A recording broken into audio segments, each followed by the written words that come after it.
వార్త 21వ అధ్యాయము 22వ వచనం. మరియు మీరు ప్రార్థన చేసినప్పుడు వేటిని అడుగుదురో అది దొరికినవని నమ్మిన ఎడల వాటన్నిటినీ మీరు పొందుకుంటురని వారితో చెప్పారు. ఇర్మియా 33:3. నాకు మొరపెట్టుము, నేను నీకు ఉత్తరం ఇచ్చేదను, నీవు గ్రహింపలేని గొప్ప సంగతులను గూఢమైన సంగతులను తెలియజేయు. కీర్తనలు 145:18. తనకు మొరపెట్టే వారికి అందరికీ, తనకు నిజంగా మొరపెట్టే వారికి అందరికీ యెహోవా సమీపంగా ఉన్నాడు. 31:15. అతడు నాకు మొరపెట్టగా నేను అతనికి తోడయ్యును, అతను విడిపించి అతన్ని గొప్ప చేసేదను, దీర్ఘాయువు చేత అతన్ని తృప్తిపరచెదను, నా రక్షణ అతనికి చూపించెదను. కీర్తనలు 1:5. నీతిమంతుల మార్గము యెహోవాకు తెలియదు, దుష్టుల మార్గము నాశనమునకు నడుపును.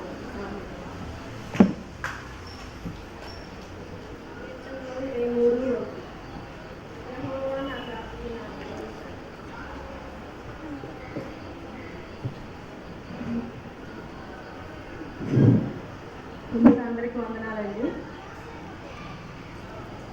అమ్మగారు నాతో బైబిల్ చదివించాలని చాలా సంవత్సరాల నుంచి ప్రయత్నం చేస్తున్నారు. ప్రతి వారం అడిగేవాళ్ళండి నన్ను, నువ్వు బైబిల్ చదవాలంటే నాకు ఎందుకో తెలియదు, కానీ ప్రార్థన చేస్తాను, బైబిల్ చదువుతాను, పాటలు పాడతాను, కానీ ఇక్కడ నిలబడి బైబిల్ పట్టుకొని బైబిల్ చదవాలంటే ఎందుకో తెలియదు. మరి నాలో మరి ఏముందో నాకైతే తెలియదు, కానీ అది కూడా నేను ఎన్నో దినాలుగా ప్రార్థన చేసుకున్నాను. అయ్యా ఎందుకని మరి అమ్మగారు ఎంతమందితో చెప్పిస్తున్నారు బైబిల్ చదవండి అని, అయినప్పుడు కూడా నేను చదవలేకపోతున్నాను. నువ్వేం చేస్తావు నాకు తెలియదు, నాకైతే మోకాళ్ళు నొప్పులుగా ఉన్నాయి. మరి నేనైతే ఆ సన్నిధానం సేపు నిలబడి లేచి నిలబడి పైదాకెళ్ళి చదవాలంటే చదవలేనయ్యా, నువ్వేం చేస్తావో నాకు తెలియదు, నువ్వైతే నన్ను చదివించాలి. అమ్మగారు అయితే చాలా చాలా సార్లు, అసలు ఎన్నిసార్లు చెప్పారో అసలు తెలియదు. అమ్మగారు అన్నారు, నేను ప్రార్థన చేస్తాను నీకు ఒక చిట్టి, నువ్వు మాత్రం కంపల్సరీ బైబిల్ చదవాలి, అంతే, చదువుతున్నావు నువ్వు అంతే అని అన్నారు.